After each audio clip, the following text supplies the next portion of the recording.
To prevent his company from being ruined by his two ungrateful children, the 80-year-old conglomerate chairman joined his own company as a new employee and began kowtowing to his own children.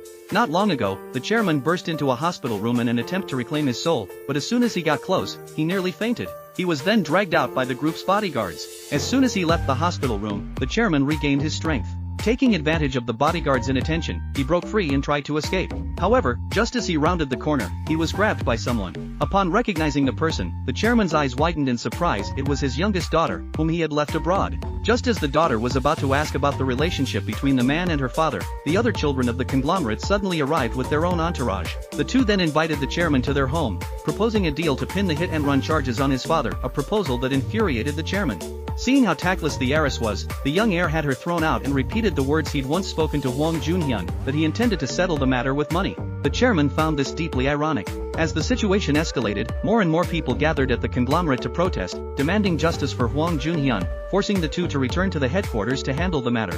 However, the rich heiress shifted the blame onto her father in front of the reporters, leaving the young heir baffled since her father could wake up at any moment, and if he did, they would be finished. But the heiress wasn't worried at all, because she had already decided to put her father to sleep forever. The hospital where her father was being treated belonged to her husband, who was also in charge of his care. With the police already on their side, all they had to do was take care of the victim, and the conglomerate would be theirs for the taking. Meanwhile, the chairman, who had been under house arrest, took advantage of a moment when security wasn't paying attention and slipped out of the villa through a secret door.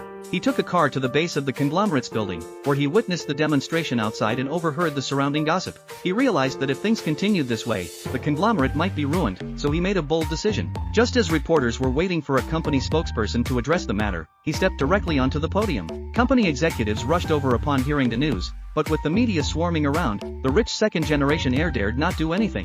The chairman then publicly announced who the culprit was.